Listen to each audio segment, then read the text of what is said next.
بسم الله الرحمن الرحيم. بسم الله الرحمن الرحیم الحمد للہ وکفا وسلام علی عباده الذین اصطفى اما بعد. عزیز طلبہ، آج ہم نور الایضاح کی کتاب کی کلاس نمبر 60 شروع کر رہے ہیں، اور آج کی کلاس میں جو ہم باب شروع کر رہے ہیں وہ ہے باب سجود السہو، سجدہ سہو کے احکام کے بارے میں۔ اس باب کو شروع کرنے سے پہلے کچھ باتیں بطور تمہید ذہن میں رکھنا بہت ضروری ہے، تاکہ ان کو قواعد سمجھ لے، آپ ضوابط سمجھ لے یا بنیادی باتیں سمجھ لے، تاکہ اس سے آپ کو سجدہ سہو کے احکام کا سمجھنا آپ کے لیے آسان ہو جائے۔ نماز کے اندر بسا اوقات کوئی ایسی غلطی ہو جاتی ہے انسان سے کہ جس سے تو بالکل نماز ہی ٹوٹ جاتی ہے، لیکن بسا اوقات اس سے ایسی غلطی ہوتی ہے بھول کی وجہ سے کہ جس سے نماز تو نہیں باطل ہوتی، لیکن اس نقصان کا ازالہ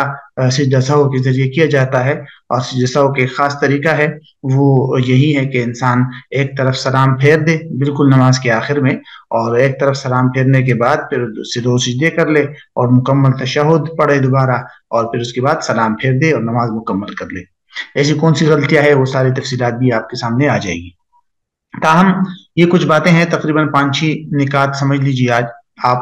پہلا نقطہ تو یہ سمجھیے کہ سجود السہو کا مطلب ہوتا ہے کہ بھول چوک کا سجدہ۔ تو اس کا مطلب یہی ہوا کہ نماز میں اگر کسی انسان سے کوئی چیز بھول جائے اور بھول کر انسان کوئی غلطی کر لے، تب اس غلطی کا تدارک سجدہ سہو سے ہو سکتا ہے۔ اگر ایک انسان جان بوجھ کر کوئی غلطی کرتا ہے تو اس صورت میں اس پر سجدہ سہو نہیں ہوتا، بلکہ نماز ہی سرے سے باطل ہو جاتی ہے۔ ہاں، کچھ صورتیں ایسی ہے، وہ 2-3 صورتیں ہیں، وہ آگے آ جائے گی، کہ جس میں انسان اگر جان بوجھ کر عمدن کوئی غلطی کرتا ہے تو تب بھی سجدہ سہو سے کام بن جاتا ہے۔ وہ صرف 2-3 صورتیں ہیں، ورنہ عام صورتحال میں جان بوجھ کر غلطی کرنے سے سجدہ سہو سے کام نہیں چلے گا، بلکہ مکمل نماز باطل ہوگی۔ سجدہ سہو اس صورت میں ہوتا ہے جب بھول کر انسان کوئی غلطی کرتا ہے۔ یہ تو ہو گیا ایک قاعدہ یا ایک بات۔ دوسری بات کہ سجدہ سہو کا تعلق نماز کے ارکان اور واجبات کے ساتھ ہے، سنت، مستحبات اور مکروہات وغیرہ کے ساتھ سجدہ سہو کا تعلق نہیں ہوتا، ٹھیک ہے؟ تو اس لیے اس بات کو سمجھنے کے لیے آپ کو یہ بھی ذہن میں رکھنا ہوگا کہ کون سی چیزیں نماز کے لیے ارکان ہے، کون سی چیزیں نماز کی واجبات ہے، اور کون سی چیزیں سنت، مستحبات اور مکروہات ہے۔ تو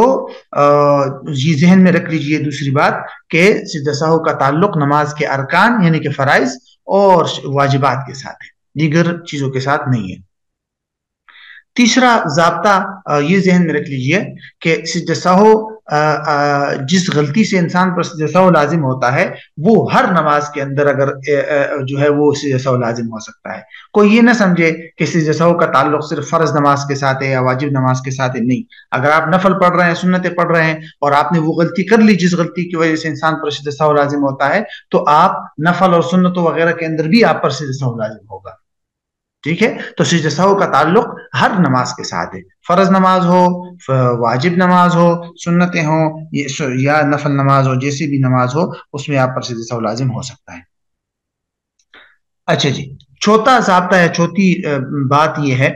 کہ سجدہ سہو کب انسان پر لازم ہوتا ہے۔ تو جیسے ہم نے پہلے بتایا کہ سجدہ سہو کا تعلق 2 چیزوں کے ساتھ ہے، ارکان یعنی کہ فرائض اور واجبات، ٹھیک ہے؟ ان دونوں کے ساتھ ہے۔ لیکن صورتیں اس کی کیا ہے تو سمجھ لیجئے کہ فرائض کے اندر 3 صورتوں میں انسان پر سجدہ سہو لازم ہوتا ہے۔ فرائض یا ارکان میں انسان پر 3 صورتوں میں سجدہ سہو لازم ہوتا ہے۔ نمبر 1، تقدیمی رکن۔ تقدیمی رکن کا مطلب ہوتا ہے کہ آپ نے کوئی فرض یا کوئی رکن اپنے اصلی وقت سے پہلے ادا کر لیا۔ سجدہ ہے اپنے ٹائم پہ کرنا ہے لیکن آپ نے وہ پہلے ہی کر لیا، یا رکوع ہے وہ آپ نے وقت سے اپنے ٹائم سے پہلے رکوع کر لیا، تو تقدیمی رکن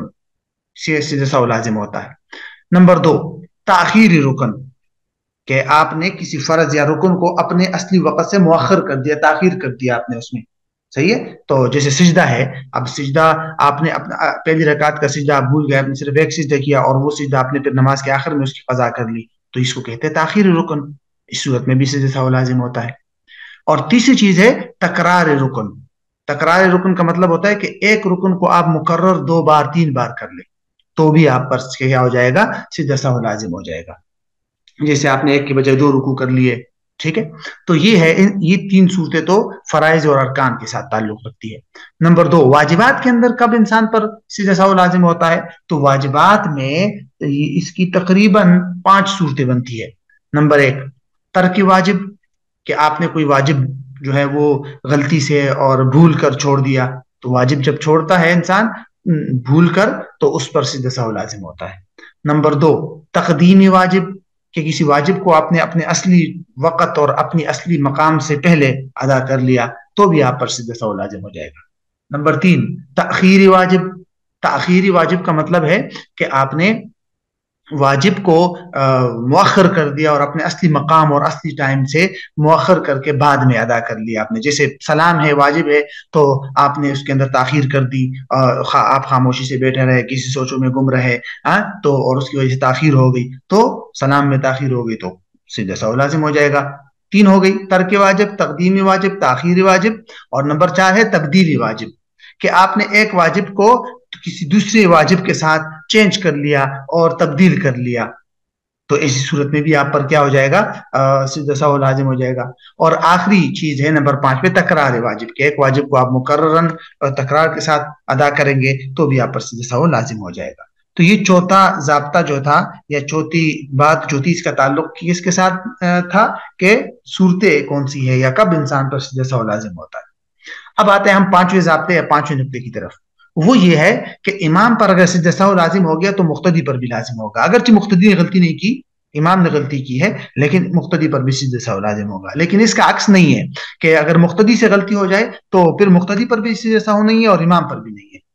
مقتدی اگر امام کے پیچھے نماز پڑھ رہا ہے تو ہاں یہ الگ بات ہے کہ امام نے نماز مکمل کر لی اور آپ نے امام کے ساتھ ایک رکعت پڑھی اور بعد میں اپنی نماز پڑھ رہے ہیں اور اس میں آپ نے کوئی غلطی کر لی، پھر تو آپ پر سجدہ سہو ہو سکتا ہے اگر آپ مسبوق وغیرہ ہے، لیکن اگر آپ امام کے پیچھے ہیں تو آپ کی غلطی سے آپ پر پھر سجدہ سہو لازم نہیں ہوگا، امام کی غلطی سے آپ پر ہو سکتا ہے۔ آخری بات یہ ہے کہ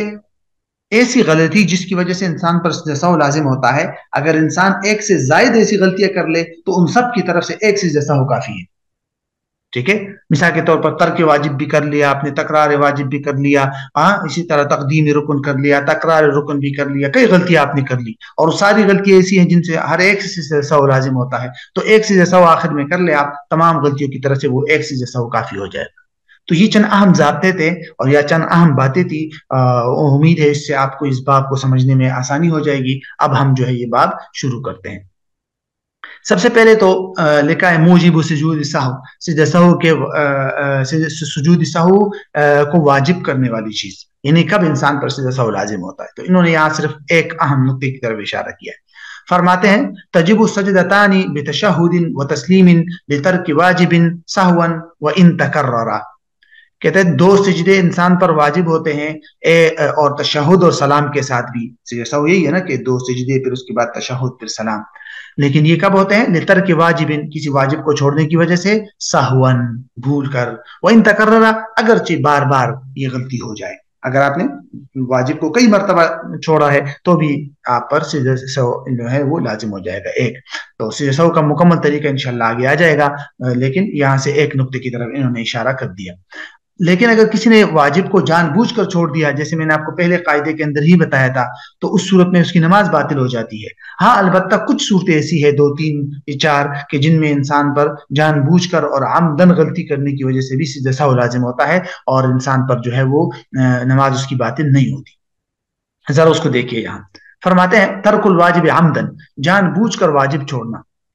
وَإِن كَانَ تَرْكُهُ عَمْدًا، اگر واجب کا چھوڑنا جان بوجھ کر ہو، اثما، تو انسان گناہگار ہوگا، وہ وجب اعادۃ الصلاۃ، اور نماز کو دوبارہ پڑھنا واجب ہوگا، لجبر نقصانها، اس نقصان کے ازالے کے لیے، کیونکہ جان بوجھ کر اگر آپ واجب چھوڑیں گے تو اس کا ازالہ آپ سجدہ سہو سے نہیں کر سکتے، بلکہ آپ پر لازم ہوگا کہ آپ نماز لوٹائیں۔ ولا يسجد في العمد للسهو، اور جان بوجھ کر کسی غلطی کرنے میں سجدہ سہو نہیں ہے، سہو کے لیے غلطی نہیں ہے۔ قیلا، علماء نے کہا ہے الا فی ثلاث، کہ 3 صورتوں میں ہے، 3 صورتوں میں اگر جان بوجھ کر بھی انسان یہ غلطیاں کرتا ہے تو بھی اس پر سجدہ سہو ہے، جیسے میں نے آپ کو پہلے ہی بتایا تھا۔ نمبر 1 ترک القعود الاول، پہلے قاعدے کو چھوڑنا، اگر آپ 4 رکعت والی نماز پڑھ رہے ہیں اور پہلا قاعدہ آپ نے جان بوجھ کے چھوڑ دیا تو بھی آپ پر سجدہ سہو ہے۔ ٹھیک ہے، آپ کی نماز باطل نہیں ہوئی، سجدہ سہو ہے، اگرچہ جان بوجھ کر ہے لیکن سجدہ سہو سے کام چل جائے گا۔ نمبر 2، وَتَأْخِيرِهِ سَجْدَةً مِنَ الرَّكْعَةِ الْأُولَى إِلَى آخِرِ الصَّلَاةِ، اور اسی طرح مؤخر کر دینا پہلی رکعت کا سجدہ نماز کے آخر تک۔ پہلی رکعت میں جو 2 سجدے ہیں ان میں سے کوئی ایک سجدہ آپ نے مؤخر کر دیا، تاخیر سے پڑھ دیا، آپ نے نماز کے آخر میں ادا کر لیا، جان بوجھ کر کیا ہو تو بھی آپ پر سجدہ سہو لازم ہوگا۔ نمبر 3، وَتَفَكُّرِهِ عَمْدًا حَتَّى شَغَلَهُ عَنْ رُكْنٍ، اور جان بوجھ کر کسی غور و فکر کرنا یہاں تک کہ اس کو کسی رکن سے مشغول کر دیا، یعنی ایک انسان اتنا سوچ رہا ہے نماز میں کہ اس سے پورا کا پورا ایک رکن ہی رہ جائے، جیسے رکوع میں جتنے ٹائم میں رکوع ہوتا ہے اتنے ٹائم وہ غور و فکر کرتا رہا کھڑے ہو کر، پھر رکوع بھی کر لیا، لیکن اتنے تاخیر تک وہ جان بوجھ کر وہ کسی سوچ میں مبتلا رہا، تو اس صورتوں میں بھی اس پر اگرچہ جان بوجھ کر یہ غلطیاں اس نے کی ہے لیکن تب بھی اس پر سجدہ سہو لازم ہوگا۔ اس کے ساتھ علماء نے ایک اور صورت بھی لکھی ہے کہ اگر کسی نے پہلے قاعدے میں درود شریف جان بوجھ کر پڑھ لیا تو اس پر بھی سجدہ سہو ہے۔ تو یہ جو چیزیں ہیں یہ اگرچہ جان بوجھ کر ہے 3-4 چیزیں، لیکن ان سے نماز باطل نہیں ہوتی بلکہ سجدہ سہو لازم ہوتا ہے، اور ان کے علاوہ باقی صورتوں میں اگر ایک انسان جان بوجھ کر کوئی غلطی کرتا ہے تو اس پر سجدہ سہو نہیں ہوگا بلکہ نماز باطل ہو جائے گی اور اس پر لازم ہوگا کہ اس نماز کا اعادہ کرے۔ وقت القیام بسجود السہو، یعنی سجدہ سہو کب کیا جائے گا، اس حوالے سے 2 اہم نکات ہے۔ قیام کا مطلب یہاں کھڑے ہونا نہیں ہے، یہاں مطلب ہے کسی چیز کو بجا لانا، ادا کرنا، تو سجدہ سہو کو ادا کرنے کا وقت۔ پہلا نقطہ، وَيُسَنُّ الْإِتْيَانُ بِسُجُودِ السَّهْوِ بَعْدَ السَّلَامِ، مسنون ہے، سنت ہے سجدہ سہو کرنا، ادا کرنا۔ الاتیان کے ویسے معنی آنا ہے، لیکن جب اس کے بعد با آ جائے تو اس کا مطلب ہوتا ہے ادا کرنا، کہ کام کرنا۔ تو سجدہ سہو ادا کرنا سنت ہے سلام کے بعد، یعنی کیا طریقہ ہوتا ہے کہ آپ پر سجدہ سہو لازم ہو گیا، آپ مکمل تشہد پڑھے اور وقنا عذاب النار کے بعد آپ ایک طرف سلام پھیر دے دائیں طرف، اور اس کے بعد پھر 2 سجدے کر لے اور پھر بیٹھ کر مکمل تشہد پڑھ لے اور پھر دونوں طرف سلام پھیر دے، یہ طریقہ ہے۔ تو سلام ایک طرف سلام پھیرنے کے بعد سجدہ کرنا حنفیہ کے ہاں مسنون ہے، کچھ علماء کے ہاں سلام سے پہلے مسنون ہے، لیکن حنفیہ کے ہاں سلام کے بعد۔ وَيَكْفِي بِتَسْلِيمَةٍ وَاحِدَةٍ عَنْ يَمِينِهِ فِي الْأَصَحِّ، صحیح قول یہ ہے کہ ایک ہی مرتبہ دائیں طرف سلام پھیرنا کافی ہے، اس پر اکتفا کرے کہ صرف دائیں طرف سلام پھیر دیا آپ نے اور پھر سجدہ سہو کر کے تشہد کر کے پھر مکمل سلام پھیر دیا، ٹھیک ہے۔ تو یہ ہے، البتہ صاحب ہدایہ اور کچھ فقہاء حنفیہ نے یہ رائے اختیار کی ہے کہ دونوں طرف سلام پھیر دے اور پھر سجدہ سہو کرے، لیکن راجح قول یہ ہے کہ نہیں، ایک طرف دائیں طرف سلام پھیر کر پھر سجدہ سہو کر لے 2 سجدے اور مکمل تشہد پڑھ کر پھر نماز جو ہے وہ اس کے بعد سلام پھیر کر نماز مکمل کر لے۔ یہ بڑا اہم نقطہ ہے، اگر کسی نے دونوں طرف سلام پھیرے بغیر یا ایک طرف سلام پھیرے بغیر، یعنی سلام سے پہلے سجدہ سہو کر لیا، مطلب تشہد میں مکمل تشہد آپ نے پڑھا وقنا عذاب النار اور آپ نے سلام نہیں پھیرا اور 2 سجدے آپ نے کر لیے سجدہ سہو کے اور تشہد کر کے پھر آخر میں سلام پھیر دیا، تو کہتے جائز ہے، اگرچہ مکروہ تنزیہی ہے حنفیہ کے ہاں لیکن جائز ہو جائے گا۔ تو کہتے ہیں فَإِن سَجَدَ قَبْلَ السَّلَامِ كُرِهَ تَنزِيهًا، اگر سلام سے پہلے سجدہ کر لیا یعنی سجدہ سہو تو یہ مکروہ تنزیہی ہے، کوئی خاص فرق نہیں پڑے گا نماز پہ، تاہم بہتر نہیں۔ اسباب سقوط سجود السہو، سجدہ سہو کے ساقط ہونے کے اسباب، یعنی ایسی کون سی صورتیں ہیں کہ جس میں ایک انسان پر سجدہ سہو لازم ہوا تھا اور لیکن نماز کے آخر تک جب وہ پہنچا تو اس سے وہ سجدہ سہو ساقط ہو گیا اس کے ذمے سے، اور اب وہ سجدہ سہو نہیں کرے گا، ٹھیک ہے۔ یعنی ایسے بھی تو ممکن ہے نا کہ اب وہ سجدہ سہو نہ کرے، نماز یعنی اس کی مکمل ہو گئی اور سجدہ سہو تو لازم تھا لیکن کوئی ایسی وجہ سامنے آ گئی جس کی وجہ سے اب وہ سجدہ سہو نہیں کرے گا۔ وہ کون سی صورتیں ہیں؟ علماء نے لکھا 3 صورتیں ہیں، دیکھیے۔ وَيَسْقُطُ سُجُودُ السَّهْوِ بِطُلُوعِ الشَّمْسِ بَعْدَ السَّلَامِ فِي الْفَجْرِ، سجدہ سہو ساقط ہو جاتا ہے نمبر 1 سلام کے فجر کی نماز میں سلام کے بعد سورج کے طلوع ہونے سے، مطلب فجر کی نماز میں آپ پر سجدہ سہو لازم ہوا تھا لیکن جیسے ہی آپ نے سلام پھیرا اب آپ کا ارادہ ہے کہ سجدہ سہو کریں گے لیکن سورج طلوع ہو گیا، تو جب سورج طلوع ہو گیا تو اس کے بعد تو آپ نماز جاری نہیں رکھ سکتے، اگر آپ سجدہ سہو کریں گے تو پھر تو سورج کے طلوع ہونے کے بعد نماز پڑھنا لازم آئے گا، تو آپ سجدہ سہو نہیں کریں گے بلکہ دونوں طرف سلام پھیر کر نماز مکمل کر دیں گے۔ نمبر 2 وَإِحْمِرَارِهَا فِي الْعَصْرِ، عصر میں سورج جو ہے وہ سرخ ہو جائے، سورج جب سرخ ہوتا ہے تو اس وقت نماز پڑھنا درست نہیں ہوتا، زرد ہو جائے تو پھر پڑھ سکتے ہیں لیکن سرخ ہو جائے اور بالکل غروب ہونے لگے تو اس وقت پھر نماز نہیں پڑھ سکتے آپ، تو اس لیے علماء نے لکھا ہے کہ اگر آپ عصر کی نماز میں آپ پر سجدہ سہو لازم تھا اور آپ نے ایک طرف سلام پھیر دیا اور سجدہ سہو کا ارادہ ہے لیکن سورج سرخ ہو گیا اور مکروہ وقت داخل ہو گیا جس میں نماز پڑھنا بالکل درستی نہیں ہے، تو پھر ایسی صورت میں آپ دوسری طرف بھی سلام پھیر کر نماز مکمل کریں اور سجدہ سہو کی طرف نہ جائیں۔ نمبر 3، وَبِوُجُودِ مَا يَمْنَعُ الْبِنَاءَ بَعْدَ السَّلَامِ، سلام کے بعد ایسی چیز کا پایا جانا جو بنا کے لیے مانع ہو، نماز کو جاری رکھنے کے لیے کیا ہو، مانع ہو، رکاوٹ ہو۔ مثال کے طور پر آپ نماز پڑھ رہے ہیں اور نماز کے دوران آپ پر سجدہ سہو لازم ہو گیا، ابھی آپ نے ایک طرف سلام پھیر دیا اور آپ نے ارادہ ہے کہ اب آپ کیا کریں گے، سجدہ سہو کریں گے، لیکن ایک طرف سلام پھیرنے کے بعد آپ کا وضو ٹوٹ گیا، یا آپ نے بات کرنا شروع کر دی لوگوں کے ساتھ، جان بوجھ کر آپ نے وضو توڑ دیا، یا کسی کے ساتھ بات کر دی، یا قبلے سے منہ پھیر دیا، چہرہ سینہ پھیر دیا، تو ان تمام صورتوں میں اب آپ تو اس نماز کو جاری نہیں رکھ سکتے نا، تو پھر نماز ہو گئی اور سجدہ سہو آپ سے ساقط ہو جائے گا۔ تو یہ وہ صورتیں ہیں جن میں انسان سے سجدہ سہو ساقط ہو جاتا ہے۔ الحالات التي يلزم فيها سجود السہو، وہ احوال جس میں انسان پر سجدہ سہو لازم ہوتا ہے۔ اس کے لیے ہم نے کچھ اصول آپ کو بتائے تھے اور امید ہے وہ یہ جو تفصیلات آ رہی ہے یہ انہی اصولوں کے تحت کسی نہ کسی اصول کے تحت آ جائے گا۔ فرماتے ہیں وَيَلْزَمُ الْمَأْمُومَ بِسَهْوِ إِمَامِهِ لَا بِسَهْوِهِ، یہ بھی ہم نے پڑھا تھا کہ مقتدی پر سجدہ سہو لازم ہوتا ہے بِسَهْوِ إِمَامِهِ، امام کی غلطی کی وجہ سے، لا بِسَهْوِهِ، نہ کہ مقتدی کی غلطی کی وجہ سے۔ اگر ایک مقتدی امام کے پیچھے نماز پڑھ رہا ہے اور امام سے غلطی ہوئی اور امام پر سجدہ سہو لازم ہو گیا تو اس مقتدی پر بھی سجدہ سہو لازم ہوگا، لیکن اگر مقتدی غلطی کرے گا تو مقتدی کی غلطی کی وجہ سے نہ مقتدی پر سجدہ سہو لازم ہوتا ہے اور نہ امام پر سجدہ سہو لازم ہوتا ہے۔ نمبر 2، وَيَسْجُدُ الْمَسْبُوقُ مَعَ إِمَامِهِ ثُمَّ يَقُومُ لِقَضَاءِ مَا سُبِقَ بِهِ، یہ بڑا اہم نقطہ ہے کہ ایک شخص مسبوق ہے، مسبوق کا مطلب جس سے ایک دو رکعت نکل گئی ہے، قضا ہو گئی ہے، وہ آیا امام کے ساتھ، اس نے وہ نماز پڑھ رہا ہے اور ابھی امام کی نماز پڑھنے کے بعد وہ پھر اپنی جو قضا شدہ رکعت ہے وہ پڑھے گا، تو کیا وہ امام کے ساتھ سجدہ سہو کرے گا یا نہیں؟